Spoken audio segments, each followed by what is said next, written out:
Eh bien voilà, bonjour mesdames et messieurs, ravi de vous retrouver une fois de plus sur ce plateau ou bien en direct avec Convergence et Révolution culturelle, comme qui dirait le retour aux sources africaines, les chemins de la Renaissance africaine, quels sont ces chemins, quels sont-ils? Et surtout, quand l'Afrique parle de l'Afrique à l'Afrique, pour l'Afrique, il y en a qui parlent de nous, mais contre nous, et nous en avons marre. Sur ce plateau, les valeurs de chez nous viennent pour exprimer le talent congolais, le talent africain, le talent de chez nous, sinon pour nous ouvrir les yeux, parce que quelqu'un avait dit, vous connaîtrez la vérité et la vérité vous affranchira. Justement, sur ce plateau, nous savons que depuis l'école primaire, on nous a dit ça, l'ignorance est un danger que tout homme doit éviter.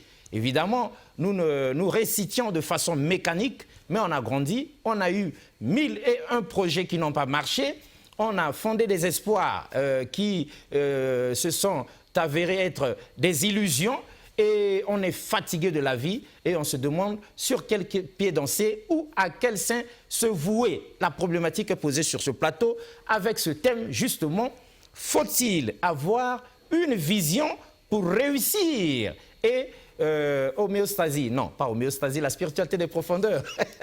Ça, c'est la spiritualité des profondeurs, l'autre face donc, de Convergence et Révolution culturelle. Ici, pour la Renaissance africaine, pour que l'Afrique puisse rattraper son retard, pour que nous puissions tailler notre place dans le concert des continents, pour que nous aussi, nous puissions avoir mot au chapitre, il faut que nous ayons quelque chose à dire. Et comment avoir quelque chose à dire si l'on est sans vision? Comment réussir sans vision? Et d'aucuns pourraient se dire que peut-être aussi, on peut aller seulement comme ça et réussir, mais la problématique est ici posée. Faut-il avoir une vision pour réussir? C'est ça qui nous réunit ce soir, mesdames et messieurs. Bonjour une fois de plus. Alors, chers invités, bonjour. Bonjour, monsieur Alexis. Alors, Mélodie Bouillard, vous êtes business coach, vous êtes auteur, vous êtes entrepreneur. En deux mots, c'est quoi business coach? Alors, merci beaucoup de nous inviter encore une fois de plus sur le plateau. Et donc, je suis aujourd'hui la numéro 1 business coach en République du Congo, auteur et entrepreneur. Alors, pour aller rapidement à la définition de ce que c'est un coach. Et un coach, en fait, c'est un membre donc, dans le corps de toutes les personnes qui soignent. C'est-à-dire, quand on parle des médecins, on voit que ce sont des gens qui soignent nos corps lorsque nous sommes malades. Quand on parle des enseignants, les enseignants effectivement soignent notre ignorance, les raisons pour lesquelles nous partons à l'école. Et aujourd'hui, les coachs, nous soignons les mentalités des gens. Parce que pour pouvoir réussir, il va falloir commencer d'abord par le changement de mentalité. Est-ce que déjà, rien que de par la définition, la question qui nous brûle les lèvres, c'est de savoir est-ce que nos mentalités ou bien notre mental peut être aussi malade? Bien sûr, notre mental est malade parce que d'abord, il y a beaucoup de choses que nous croyons qui sont fausses. Donc, il y a beaucoup de choses qu'on nous a fait croire sur le succès, sur la vie, sur la réussite. Et ces choses s'avèrent être fausses. Et c'est pour ça que nous sommes bloqués parce que nous sommes entourés d'une certaine limite. Et ça nous empêche d'aller de l'avant. Donc, c'est certainement le fait que notre mental, nos mentalités sont malades, que souvent nos projets n'aboutissent pas, qu'il y a échec après échec. Bien sûr, monsieur Alexis, lorsque nous avons des mentalités malades, je vous donne un exemple. Par exemple, tout à l'heure, vous avez, dans votre introduction, vous avez parlé de l'Afrique, vous avez parlé de l'Afrique parfois qui va mal. Et il y a beaucoup de choses qu'on nous a fait croire à propos de l'Afrique. On nous a fait croire que l'Afrique était le dernier des continents. Le plus pauvre de ces continents, voilà. Le dernier. On nous a fait croire que... Misérable. Exactement. On nous a fait croire que l'Afrique est un continent pauvre. On nous a fait croire que le Congo est un pays enclavé. Mais la question est de savoir si l'Afrique était réellement un continent pauvre et que le Congo était réellement un pays enclavé. Quasiment toutefois, quand je suis dans l'avion, je prends le Boeing en rentrant au Congo, mais je vois les personnes de différentes couleurs qui viennent au Congo. Qu'est-ce que ces gens viennent chercher en République du Congo? Si le Congo était un pays enclavé, ces gens signeraient certainement les contrats dans l'océan Pacifique, l'océan Indien, d'où ils viennent. Mais pourquoi ils viennent au Congo? Parce qu'il y a quelque chose au Congo que les Congolais ont refusé de voir. Il y a quelque chose au Congo que les Congolais ont refusé de voir. Mesdames et messieurs, vous les habitués de Convergence et Révolution culturelle, vous savez bien que lorsque le coach Mélodie Bouillard arrive sur ce plateau, c'est certainement pour nous choquer, mais on accepte cet électrochoc-là justement parce que ça nous booste. Il y a quelque chose, certainement au Congo, que les Congolais eux-mêmes refusent de voir, sinon peut-être que les Congolais ignorent complètement. Voilà, il y a une citation qui dit « Il n'est pire aveu que celui qui ne veut pas voir Ah. ». C'est-à-dire, vous avez des yeux, mais vous refusez de voir. Et tout à l'heure, M. Alexis, vous avez encore dit quelque chose qui m'a inspiré, c'est que la vérité, vous connaîtrez la vérité et la vérité vous affranchira. Vous affranchira. Alors, il y a une version anglaise qui dit « You shall know the truth shall trouble you, the truth shall set you free ». C'est-à-dire, vous connaîtrez la vérité et la vérité vous troublera et la vérité vous rendra libre. C'est-à-dire, il y a des vérités, par exemple, si je dis ici que Paris est la capitale de la France, c'est une vérité, mais est-ce que ça vous trouble? Est-ce que ça vous choque? Pas du tout. Pourtant, c'est une vérité. Mais si je vous dis ici que Dieu ne vit pas au ciel, est-ce que ça vous trouble? Dieu ne vit pas au ciel, là, ça devient compliqué. Voilà, ça fait réfléchir. Ça bouleverse dire, oui, maintenant. Dieu ne vit pas au ciel. Dieu, on dit que le trône de Dieu est au ciel, donc le trône, c'est l'office, donc le bureau. Donc Dieu a pour bureau le ciel, mais il ne vit pas là-bas, il vit dans sa parole. Donc voilà qu'une vérité qui va faire à ce que quelqu'un va dire, je dois réfléchir. Et si je vous dis, vous êtes peut-être né au fin fond, dans les bas-fonds du Congo, mais vous pouvez acheter un avion, est-ce que c'est une vérité qui vous trouble quand vous voyez que vos parents ne vous ont quasiment rien donné, ou même le pain était difficile, et que je vous dis que c'est possible que vous puissiez acheter un avion? Est-ce que ça vous trouble? Donc voilà, il faut à un moment donné de la vie connaître des vérités qui nous troublent, et ces vérités-là nous rendront libres. Pour peu qu'on ait compris, mesdames et messieurs, parce que nous cherchons tous à comprendre, il y a des traitements qui font mal, mais il faut passer par là, n'est-ce pas, coach? Exactement. Voilà, alors cela dit, faut-il avoir une vision pour réussir?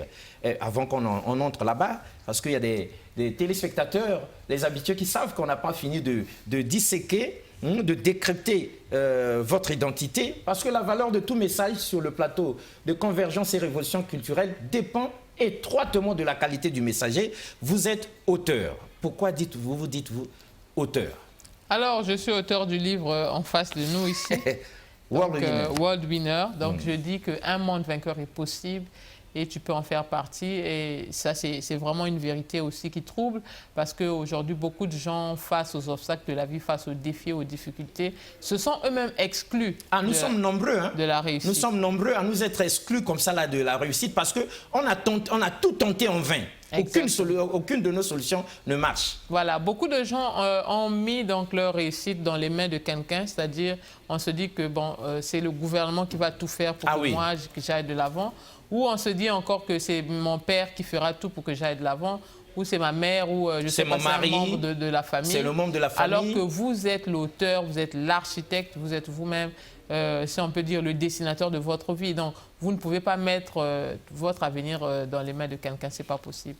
Oui, ce qu'on a, on vous aime beaucoup, Mélodie Bouya, mais ce qu'on a contre vous, c'est que vous nous donnez l'impression, de par vos affirmations, que même là où c'est vide, vous pouvez remplir. Donc, vous pensez quand quelqu'un n'a aucune base, quand quelqu'un est complètement démuni, aucun soutien, comment peut-il se prendre en charge pour réussir? C'est quand même, il faut du soutien, il faut que l'oncle intervienne, que l'État intervienne, que le gouvernement intervienne, il faut qu'il y ait des gens. Seul comme ça, est-ce qu'on peut décider soi-même de sortir de sa misérable condition?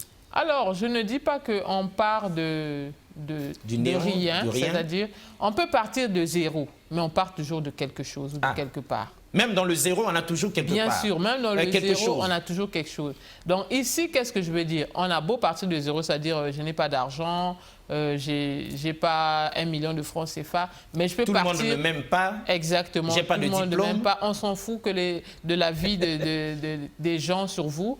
J'ai pas de diplôme et tout ça. Mais on peut partir de quelque part. C'est-à-dire, il y a quelque chose que tout être humain devait faire. La recherche de la connaissance. Peu importe si vous avez des diplômes ou pas, si vous savez lire et écrire, c'est le minimum pour aller de l'avant. Et donc ici, l'objectif n'est pas forcément de partir avec beaucoup de millions, de démarrer avec beaucoup d'argent, mais c'est de démarrer avec quelque chose dans la tête, de démarrer avec une base. Si vous savez lire et écrire, vous pouvez aujourd'hui, il y a YouTube qui est devenu quasiment une université. Vous pouvez apprendre. Aujourd'hui, il y a l'auto-éducation aussi que les gens peuvent faire. Donc je ne pense pas que les diplômes soient une limite ou l'argent soit une limite. Donc, Peu importe votre situation, que vous soyez agriculteur, que vous soyez ouvrier, que vous soyez professionnel, que vous soyez même haut diplômé. D'ailleurs, ça nous a démontré que les diplômes ne rendent pas riches. On connaît aujourd'hui beaucoup de diplômés qui prennent des doctorats dans la poche. Et ils sont au chômage. Ils ne rendent pas riches. Et M. Alexis, si on fait les calculs, on prend quelqu'un qui gagne 1 million de francs CFA le mois. Ça veut dire qu'il va avoir 12 salaires l'année, donc il va avoir 12 millions l'année, et en 10 ans, il aura 120 millions, ça c'est s'il ne dépense rien. Donc ça vous prouve que même quelqu'un qui gagne 1 million de mois ne sera jamais riche s'il se contente que de son salaire. Donc on oublie même les diplômes, on oublie les doctorats, ce n'est pas ça qui rend riche, mais c'est plutôt ça qui vous aide à pouvoir tenir du bout en bout, quoi. Faut-il avoir une vision pour réussir? Mesdames et messieurs, la grande question que nous pose le coach sur ce plateau, et c'est l'occasion aussi, à vous entendre parler, de rappeler à ceux qui nous suivent que vous avez dit ici dans les coulisses que l'éducation va au-delà des diplômes. Exactement, l'éducation va au-delà des diplômes. Parce que nous nous étonnons, nous avons nos diplômes, mais nous traînons dans la poussière. Voilà, rien ne nous réussit. Le résultat est là. Nous avons des diplômes et en Afrique francophone, on a beaucoup de gens qui parlent des gros français, etc. Mais est-ce que ces diplômes-là ont fait de nous des personnes extraordinaires? Je ne suis pas contre les gens qui vont à l'école, moi-même d'ailleurs. En tout cas, on n'est pas contre les diplômes, vous-même aussi. Voilà, vous êtes diplômé. Je suis diplômé, j'ai un master et tout, mais c'est pour dire qu'une fois que vous avez fini vos diplômes, ne vous arrêtez pas là. Parce que les gens pensent qu'après la soutenance, ouais, c'est la liberté et tout va bien, la vie s'arrête là. Non, l'apprentissage commence même après l'obtention du diplôme. Donc, les gens pensent aujourd'hui confondent donc l'école avec l'éducation. Donc, l'éducation va au-delà même des diplômes. World Winner, c'est le titre de votre livre. Un monde vainqueur est possible et tu peux en faire partie, mesdames et messieurs. Pour ceux qui sont les habitués de Convergence et Révolution culturelle, nous avions déjà décrypté ça, n'est-ce pas? Ouais. Donc, selon vous, personne ne doit douter de ses capacités. En tout cas, tous, nous pouvons vaincre de ce monde. On peut vraiment tous réussir. Et si vous êtes sur la Terre, c'est que vous êtes là pour un objectif. Et si vous nous suivez aujourd'hui, c'est parce que justement, vous avez un rêve à réaliser. Et c'est possible, peu importe d'où vous venez. En tout cas, la réussite n'a rien à voir avec votre nationalité, la couleur de votre peau, le sexe, le genre et tout ça, ça n'a rien à voir. Peu importe d'où vous venez, vous pouvez, si vous avez un rêve, vous pouvez vivre. Mais si vous n'avez pas de rêve, vous n'avez pas de vie. Vous êtes en même temps, madame, vous êtes entrepreneur, c'est-à-dire? Alors, entrepreneur, ça veut tout simplement dire que voilà, je suis dans le monde du business. Aujourd'hui, donc, je dirige une entreprise et donc nous avons une entreprise Unstoppable Winner qui aujourd'hui aide les gens à pouvoir, dans le conseil en investissement, aussi dans le coaching et la formation. Donc, nous aidons vraiment les gens qui se disent, bon, assez de pouvoir se contenter du peu. Donc, nous voulons avoir plus, nous voulons mieux préparer nos retraites, nous voulons avoir une seconde ou troisième source de revenus. Nous pouvons vous montrer quelles sont les opportunités ce que nous disons, nous tous, hein, qui existent réellement et qui peuvent vous aider donc, à pouvoir être un retraité épanoui ou encore un jeune épanoui ou un travailleur mieux épanoui, faire la différence dans sa génération. Oui, parce qu'on a passé 15 ans de service, 20, 30, 40, 45 ans de service, on sort, c'est la retraite et puis c'est la galère. Donc on ne sait pas trop sur quel pied danser. Est-ce que vous, en tant que coach, vous corrigez aussi ça? Vous pouvez guider quelqu'un dans la trajectoire jusqu'à la porte de sortie? Exactement. Alors là, tout part de la vision. Parce que lorsque on est jeune, on sait forcément qu'un jour on vieillira. Et aujourd'hui, beaucoup de gens pensent que lorsque on va avoir un certain âge, on se dit que bon, ça va durer longtemps. Mais si vous avez 20 ans aujourd'hui et que dans 20 ans, vous aurez 40 ans, si vous avez 30 ans, dans 20 ans, vous aurez 50 ans. Donc, ça passe tellement vite et les années vont vite. Et les gens qui n'ont pas de vision, ce sont ces gens-là qui seront surpris par soit la retraite ou soit encore les événements de la vie. Donc, vraiment, on va se concentrer pour dire que la vie, il faut avoir une vision. Et si vous savez qu'aujourd'hui, vous êtes jeune et que dans 30, 40 ans, vous irez à la retraite, mais préparez-la maintenant. Pourquoi attendre à 5 ans de la retraite, on commence à stresser et on commence à souffrir même de certaines maladies parce qu'on ne sait pas préparer tôt, parce qu'on n'a pas pu anticiper à l'avance. Et pourquoi on n'a pas anticipé? Par manque de vision. Donc la vision est vraiment l'élément clé pour pouvoir préparer sa vie et donc même préparer même l'avenir de vos enfants. Et ça, c'est très, très, très important que nous négligeons parfois. Et monsieur Alexis, si vraiment vous pensez que bon, j'ai 20 ans, 30 ans, 40 ans de service et au sortir de là, qu'est-ce que je vais devenir? Et même Dieu, il a dit quelque part, il connaît la fin depuis le commencement. Mais aujourd'hui, beaucoup de gens ne savent pas ce qu'ils veulent. Qu'est-ce que vous voulez vraiment? C'est d'abord ça. La question, il faut répondre d'abord à cette question. Qu'est-ce que je veux vraiment réaliser dans ma vie? Que ce soit du plan de vue financier, que ce soit du plan de vue, je ne sais pas, épanouissement et tout. Donc, vous devez savoir d'abord vous-même qu'est-ce que vous voulez vraiment. Quand vous irez à la retraite, quel est le montant d'argent qui pourra vous aider à vous épanouir, à voyager, tout ça. Donc, vous devez savoir. On doit anticiper, on doit préparer tout ça. Réellement on doit y penser déjà des années en avance. Exactement. Donc, si vous ne pouvez pas planifier votre vie sur 5, 10, 15, 20 ans, ben, je ne sais pas pourquoi vous êtes en vie et c'est même pour ça que beaucoup de gens meurent. Aujourd'hui, on parle d'un phénomène où les gens meurent précocement. Certes, il y a un volet volonté de Dieu et tout ça, mais je pense pas que tous les décès, c'est de la volonté de Dieu. Il y a certaines personnes qui meurent parce qu'ils avaient une courte vision, une petite vision, et quand ils ont déjà réalisé ça, mais pourquoi vous devez encore être en vie? Et nous, ici, au Congo, on rencontre des gens qui avaient pour rêve de se marier, de construire une maison, d'acheter une voiture, et puis voilà, d'avoir un travail ou un salaire de 1 million. Et puis, ils se sont réalisés, ils croient qu'il a réussi. Mais c'est même une honte à la créature, à Dieu qui vous a donné le souffle de vie. Vous ne pouvez pas limiter vos rêves à la construction d'une maison, ou vous ne pouvez pas limiter vos rêves au mariage. À un mariage, ou je ne sais pas moi, ou à un diplôme obtenu ou à un certain salaire. Ce n'est pas possible. Vous devez rêver construire vos villages, vous devez rêver acheter des avions, vous devez rêver construire des écoles, impacter le monde. Donc aujourd'hui, les gens ont limité leur vision à ça, raison pour laquelle après avoir construit ta maison et après t'être marié, faire des enfants, mais tu mourras puisque tu n'as plus de vision. C'est chaud. Bon, Mélodie, maintenant puisque vous parlez de vision, nous pensons, parce que là nous allons entrer maintenant dans le thème, c'est vous qui nous l'avez proposé, faut-il avoir une vision pour réussir? Mais nous pensons que vous qui êtes les médecins du mental, de nos mentalités, c'est à vous justement de nous aider à planifier notre devenir dans le monde des affaires, à l'église. Est-ce qu'on a besoin des coachs comme vous, même à l'église? Bien sûr. Pour un homme de Dieu, il est inspiré par le Saint-Esprit. Certainement qu'il n'a pas besoin d'un coach. Bien sûr, mon pasteur en est l'exemple numéro 1.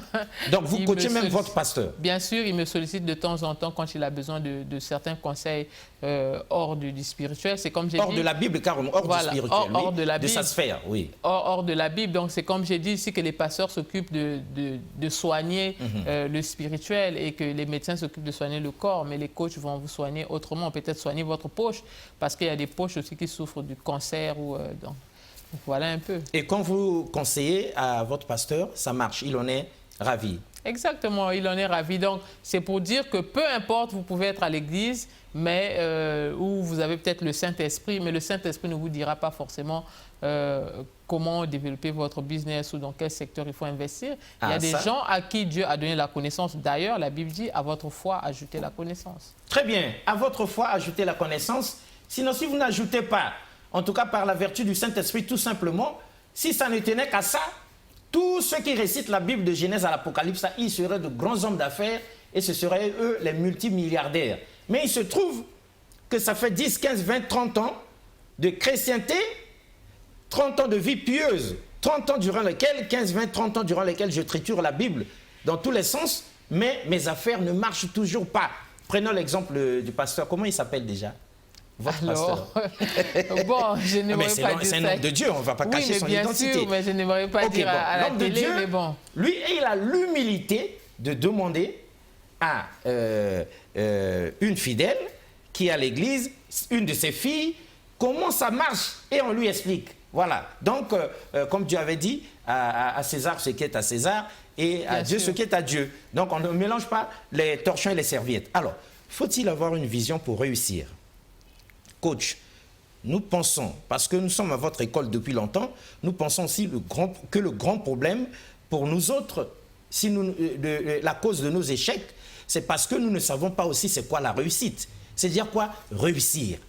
Alors, réussir, c'est vrai qu'aujourd'hui, en principe, tout le monde devrait réussir. Peu importe le domaine, c'est-à-dire même si vous avez des champs, vous aimeriez avoir des belles récoltes. Si vous avez une école, vous aimeriez que les enfants aussi puissent satisfaire aux examens. Donc, peu importe où vous êtes étudiant, vous aimeriez être le meilleur des étudiants. Et donc, tous nous sommes appelés à réussir. Si vous êtes pasteur, en tout cas vous avez un ministère, vous aimeriez bien que ça aille de l'avant. Et la vie est une succession des progrès. Et si vous ne faites pas de progrès, ça veut dire que vous êtes en train de régresser. Donc, pour des personnes qui aujourd'hui ne font pas de progrès, c'est-à-dire on ne voit pas de progrès, ça veut dire quoi? Vous êtes en train de reculer. Mais la vie est censée être une succession de progrès et tous nous sommes appelés à réussir, chacun dans son domaine d'activité, politicien, ouvrier, professionnel, nous sommes appelés à pouvoir réussir. La vie est une succession de progrès. Ouvrons nos yeux et rendons-nous compte, faisons le bilan de notre vie. Si nous ne progressons pas, le coach dit ici que donc nous régressons. Voilà pourquoi rien ne marche. Alors coach, dites-nous, avant qu'on entre encore en profondeur là-dedans, vous avez été formé par la vertu du Saint-Esprit, par la puissance de Jésus, parce qu'on sait que vous croyez en Dieu et en son Fils Jésus, ou vous avez été coaché par quelqu'un? Alors, Dieu ne donne pas tout. Moi, je pense que Dieu a donné la capacité à des hommes et aujourd'hui, on ne va pas réinventer la roue. Il y a des gens qui ont fait le chemin de ce que nous voulons déjà avant nous, qui ont réussi ça. Et il suffit de se rapprocher de ce genre de personnes et de pouvoir acquérir la connaissance. C'est pour ça que nous devenons les personnes que nous fréquentons. Et donc, moi, j'ai eu la grâce d'être formé par un Américain qui est aujourd'hui, selon Forbes, le futur milliardaire des États-Unis. Le monsieur, il a plus de 54 entreprises. Il fait des affaires avec des personnes comme les Schwarzenegger, les personnes comme les Sylvester Stallone. Et c'est vraiment un homme influent en Amérique. Mais vous pouvez comprendre qu'aujourd'hui, moi, j'ai pu voir en lui un certain leadership et je suis allé me former auprès de ce monsieur-là avant bien sûr d'aller aussi dans une école de coaching et de pouvoir être certifié. Donc ça, c'est déjà quelque chose. Nous devenons nos conversations et nous devenons les personnes que nous fréquentons. Et même votre futur ressemble forcément à vos coachs. Et moi, je crois sincèrement que le chemin donc, que j'ai pu prendre est en train de ressembler petit à petit à ce que je vois autour de moi. Parce que vous êtes coach certifié. Bien sûr. Et vous dites, nous devenons les personnes que nous fréquentons. En clair, vous voulez dire quoi? Alors, en clair, je veux dire, il faut choisir les fréquentations. Si vous voulez devenir le meilleur joueur de football, mais vous n'allez pas fréquenter... Tout ne met pas les voyous du quartier qui voilà, donc vous allez aller fréquenter celui-là qui fait bien le sportif, football. Oui. Si vous voulez devenir l'un des meilleurs journalistes de l'Afrique, ben, vous allez forcément aller d'abord chercher qui en ce moment quels sont les journalistes en ce moment qui font bien et vous allez fréquenter ce genre de personnes. Si vous voulez devenir un grand homme d'affaires, mais vous allez chercher les grands hommes d'affaires de votre pays, rencontrer ces gens, chercher à savoir comment ils ont fait et donc avoir le modèle parce qu'on ne va pas réinventer la roue. Ce que vous voulez réaliser aujourd'hui dans votre vie, quelqu'un l'a déjà réalisé, trouvez cette personne et suivez son modèle. Donc, nous avons entendu ici, nous sommes, nous, la moyenne des personnes que nous rencontrons. N'est-ce pas, coach? Bien sûr. Voilà, après on s'étonne de notre condition. Oui, mais vous passez tout votre temps avec qui? Avec qui et qui? Alors, cela dit, c'est très intéressant. On aime bien quand vous refaites un tour au pays parce qu'on en profite pour que vous nous donniez des cours. Comme ça, là, en direct, on est en train de prendre ça sur le plateau de Convergence et Révolution culturelle. Vous nous avez déjà ouvert les yeux sur ce qu'est la réussite comme... l'accomplissement de chacun dans son domaine, de ses rêves et tout ça.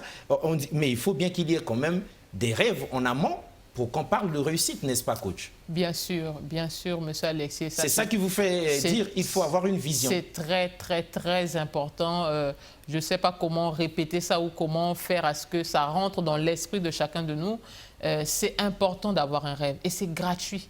Ce n'est pas quelque chose où tu vas payer de l'argent parce que les gens se disent non, mais je vais payer. Non, là vraiment c'est gratuit et c'est ton rêve. Donc vous pouvez imaginer si vous avez des rêves, en cas d'échec, si vous rêvez la lune, en cas d'échec, qu'est-ce qui va se passer? Vous allez chuter dans les étoiles. Mais si vous rêvez rien du tout, c'est-à-dire tout ce que vous rêvez c'est de construire votre maison. Tout ce que vous rêvez, c'est d'acheter une voiture.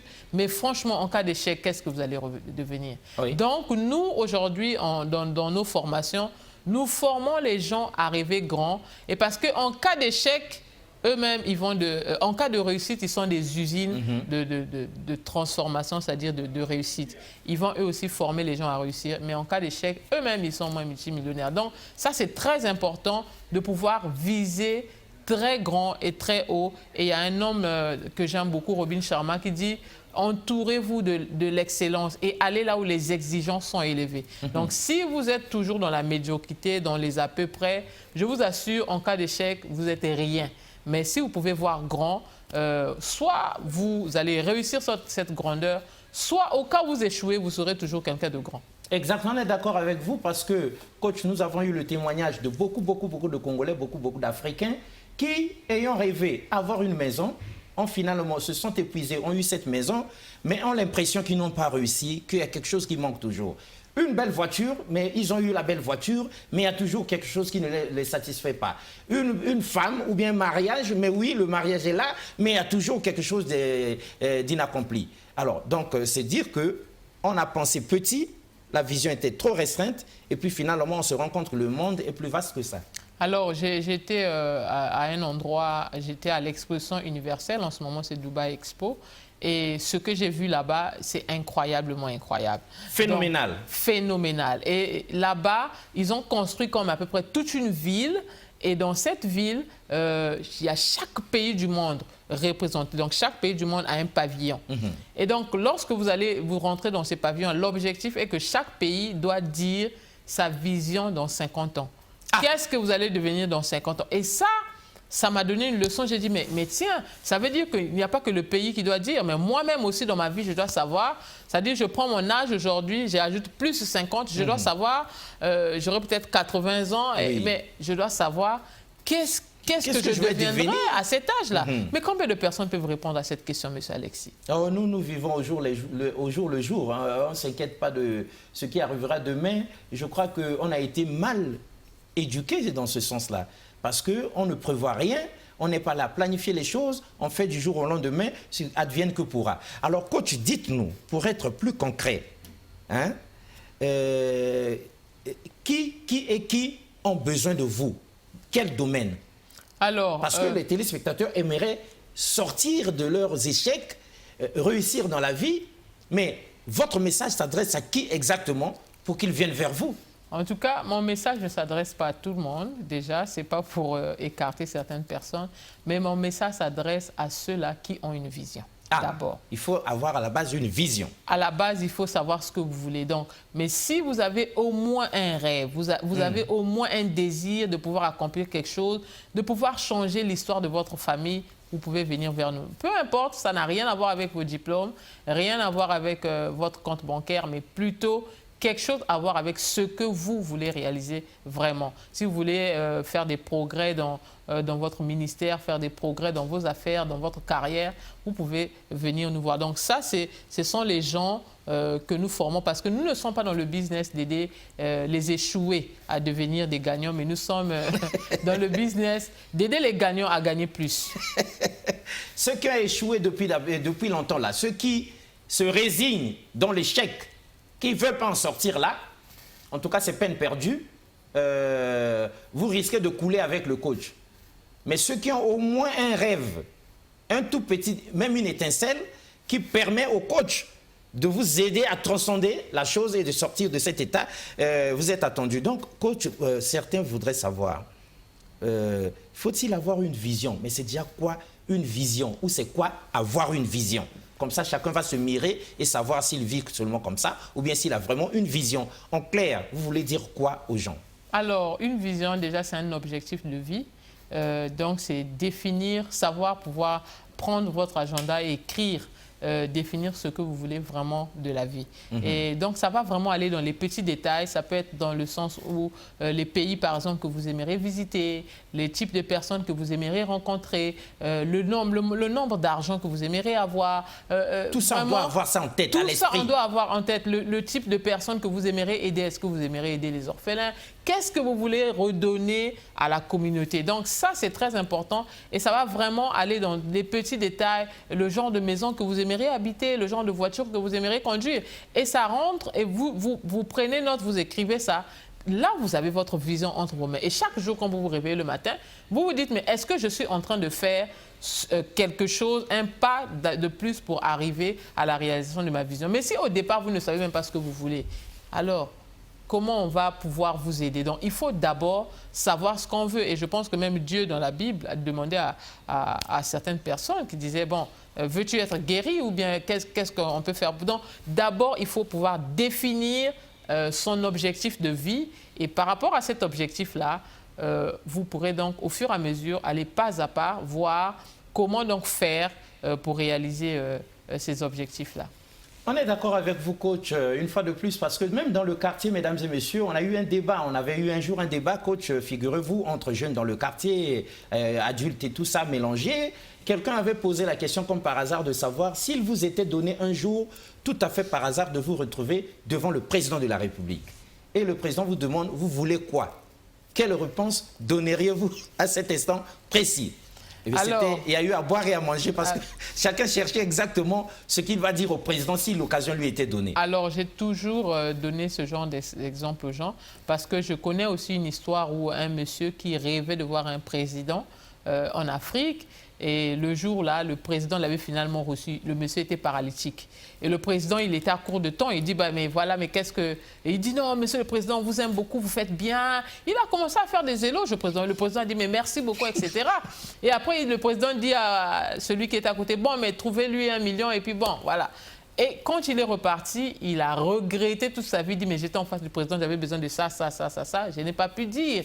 Pourquoi? Parce que ce sont les gens qui ne sont pas prêts. Et je connais un monsieur qui s'est retrouvé avec Bill Gates dans l'ascenseur, un Gabonais, mais qui n'a pas pu parler. Et pourquoi on se retrouve dans ce genre de situation? Avec Bill Gates lui-même dans l'ascenseur. Avec Bill Gates lui-même dans l'ascenseur, mais il était là émerveillé. Il dit, waouh, Bill Gates et tout, waouh, les gens parlent de vous, etc. Mais après, quand Bill Gates sort de l'ascenseur, c'est les paparazzis qui le prennent et tout ça.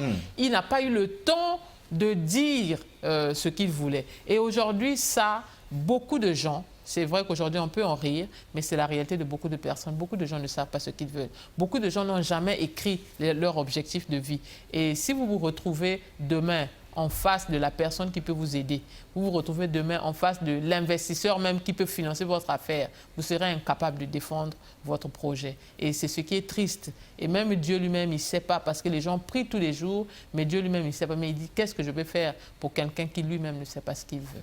Oui, mais cela étant, coach, nous espérons que vous, les coachs, vous avez la capacité de nous aider à voir clair dans tout ce cinéma-là, parce qu'on ne se retrouve pas, on est perdu, on ne sait pas trop qu'est-ce que nous voulons. Mais est-ce que vous ne pouvez pas coacher jusqu'à nous ouvrir les yeux pour que nous comprenions enfin ce dont nous avons vraiment, réellement besoin? Bien sûr, le coaching rentre dans toutes ces dimensions-là. Donc nous travaillons vraiment non seulement pour que les gens comprennent à savoir ce qu'ils veulent et aussi pour élargir la vision. Parce qu'il y a des gens qui ont des visions trop minuscules.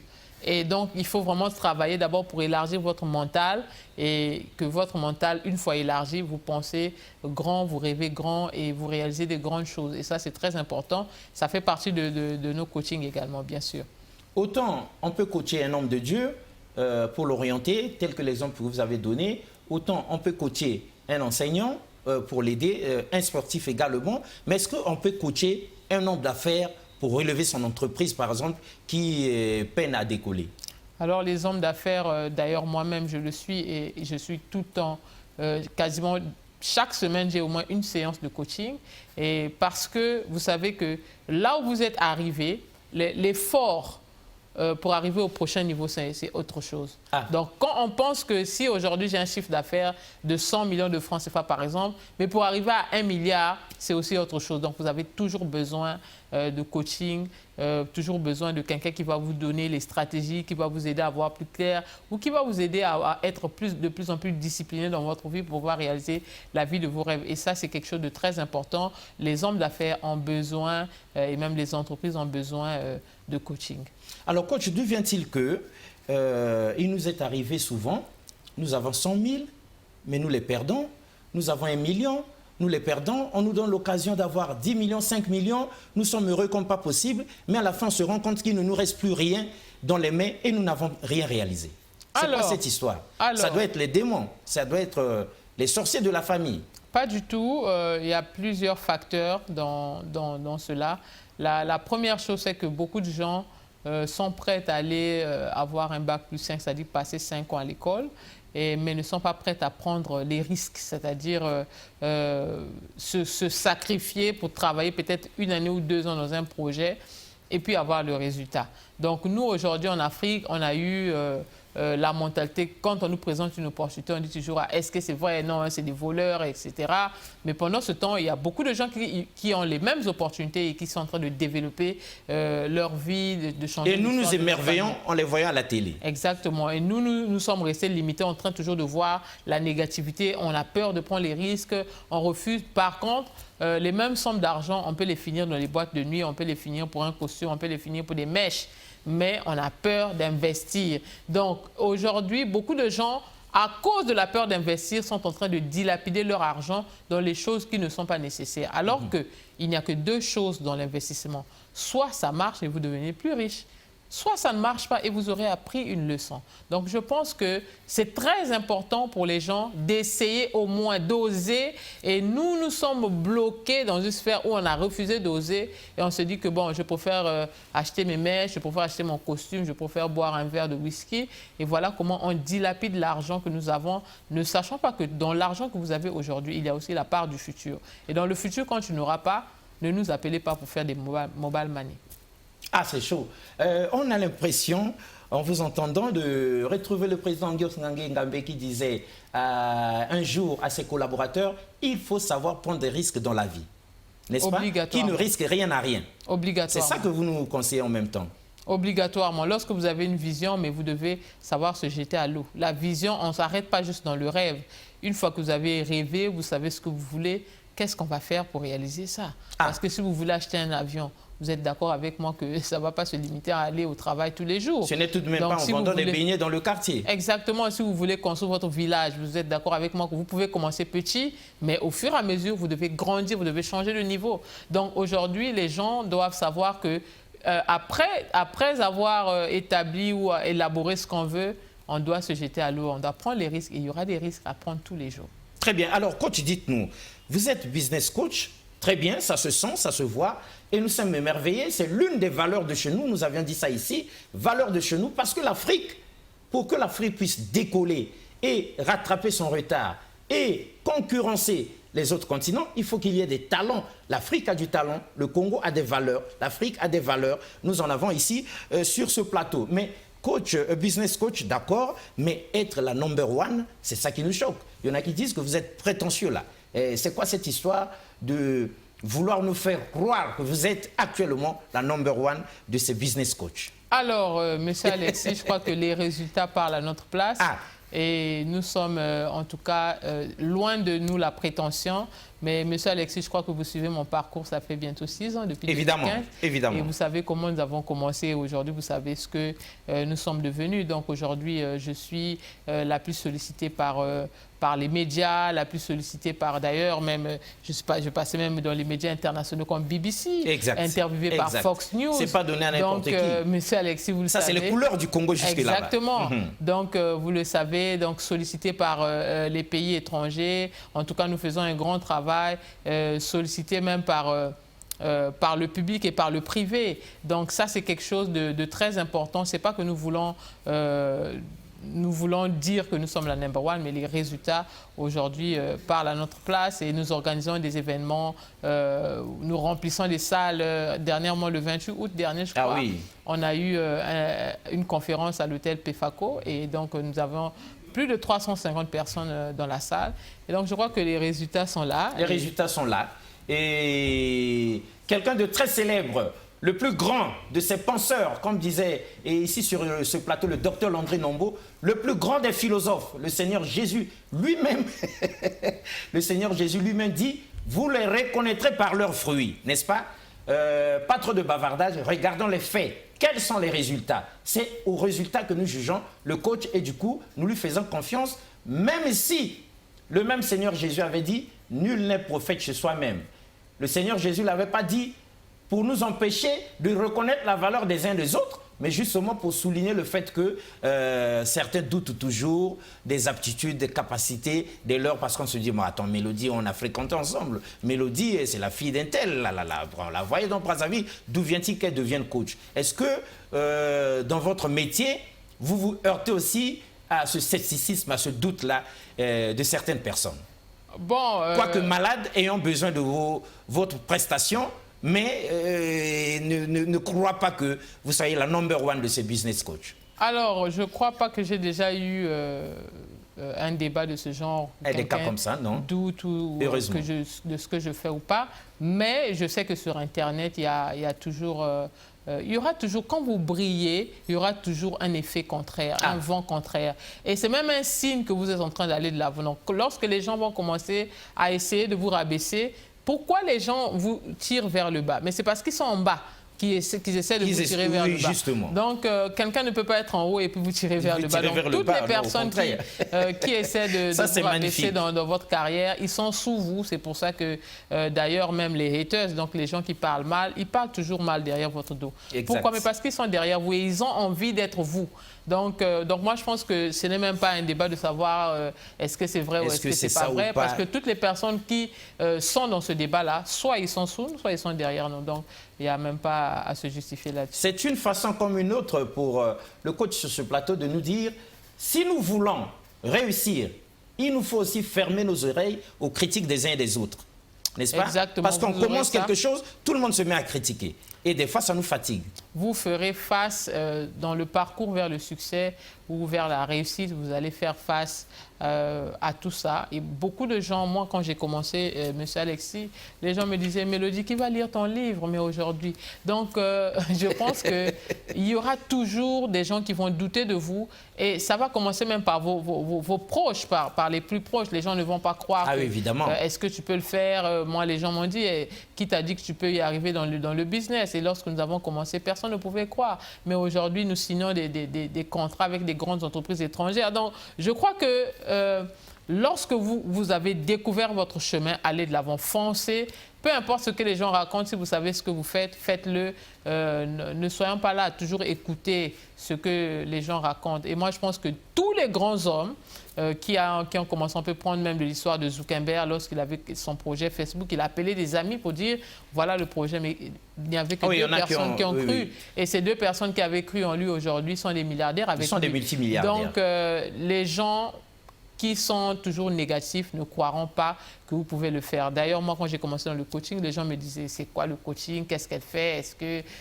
Qu'est-ce qu'elle gagne dedans, etc. Bon, mais aujourd'hui, les mêmes gens voient le résultat. Donc, je pense que lorsque vous avez votre chemin, monsieur Alexis, vous aussi, je pense que vous avez déjà rencontré ça. Évidemment. Quand vous avez une vision, les gens vont toujours s'opposer. Certaines personnes vont s'opposer. Et les gens qui sont sous vous s'opposent, mais les gens qui sont au-dessus de vous, vous tirent vers le haut, vous encouragent, vous disent félicitations, tu peux le faire, tu peux y arriver. Et nous sommes là pour vous dire, si vous avez un rêve, c'est possible pour vous de réaliser votre rêve, c'est possible de construire vos villages, vos communautés, c'est possible d'inspirer l'Afrique et c'est possible de rêver grand et de réaliser de grandes choses. Coach, on s'en va vers l'atterrissage, mais les téléspectateurs ont au moins 3 ou 4 questions de grande importance.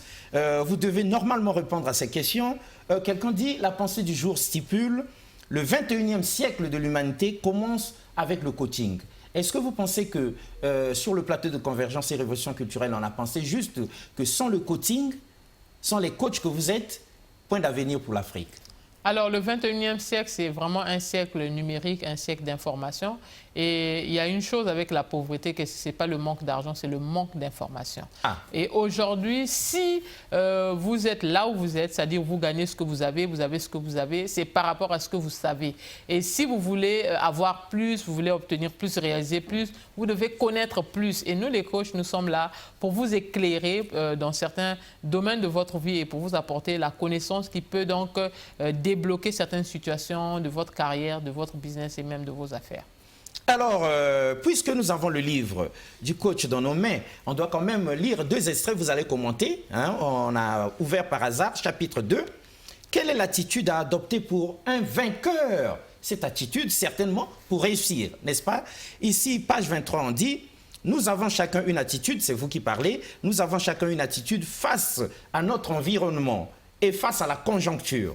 Mais ce n'est pas tout d'avoir une attitude. Le problème est d'avoir la bonne attitude devant une situation, qu'elle nous soit favorable ou défavorable. Coach. Alors aujourd'hui, d'ailleurs, mon prochain livre que je vais sortir bientôt, Votre rendez-vous dans la tempête, et je parle vraiment de comment aujourd'hui on a traversé des grandes tempêtes, on a traversé le coronavirus, et même individuellement, chacun de nous dans la vie, on traverse des tempêtes. Et l'attitude que vous avez lorsque vous êtes dans une tempête détermine comment vous allez rapidement sortir de cette tempête-là. Et donc, moi, je pense que l'attitude est quelque chose de très fondamental dans la réussite.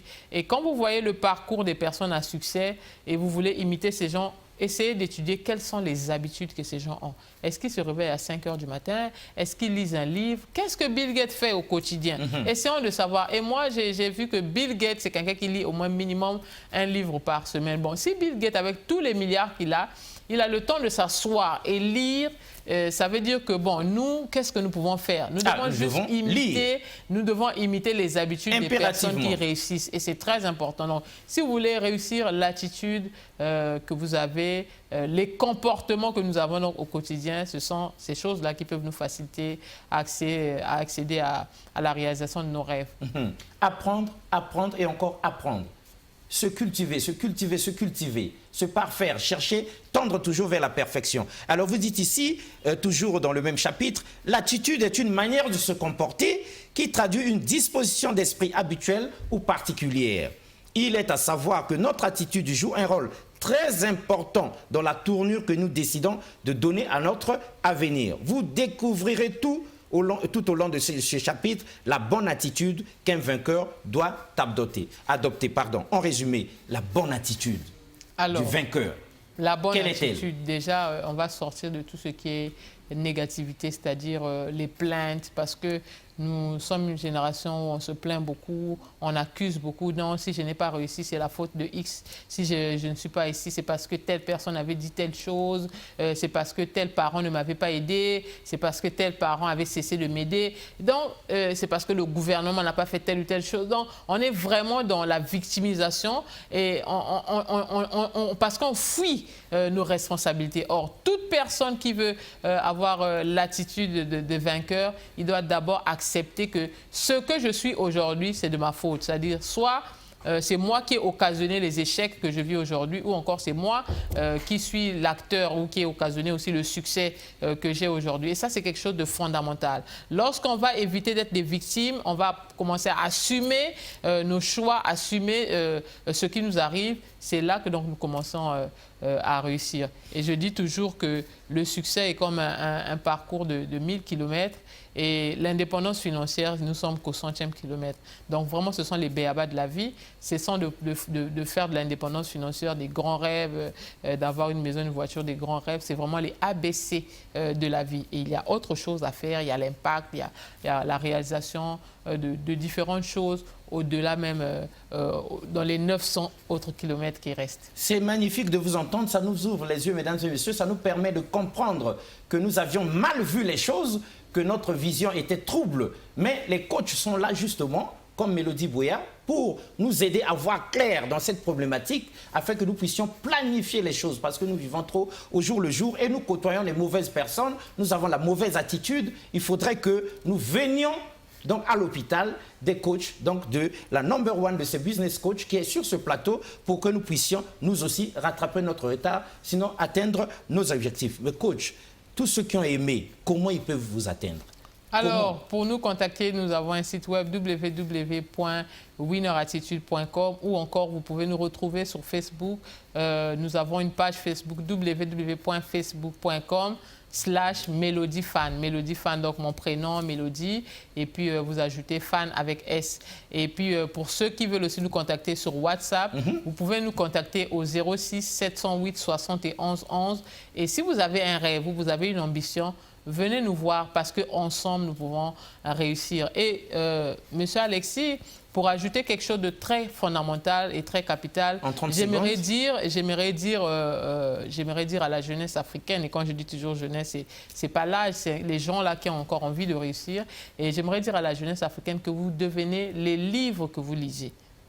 Parce que qui lisez-vous vous devenez même aussi la musique que vous écoutez. Et c'est des choses que... Vous devenez les films que vous regardez. Toutes ces choses. Toutes ces séries-là. Les chansons que vous écoutez. Qui a chanté? Est-ce que c'est des gens d'Impact ou les gens... Donc, essayez un peu de remettre de l'ordre dans votre vie et vous allez voir que le succès ne sera pas loin.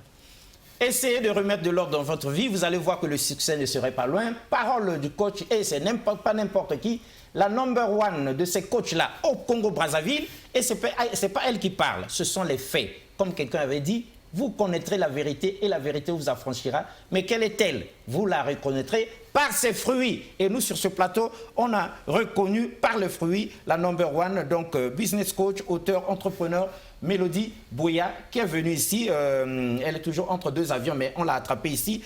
Et on sait qu'au moment d'atterrir, coach, vous reviendrez certainement parce que vous avez un livre en préparation. Votre rendez-vous dans la tempête, n'est-ce pas? Et ça va chauffer. Et ça va chauffer. C'était donc avec plaisir. Faut-il avoir une vision pour réussir? Et nous osons répondre à cette question sous le contrôle du coach sur ce plateau. Oui, sans vision, échec garanti.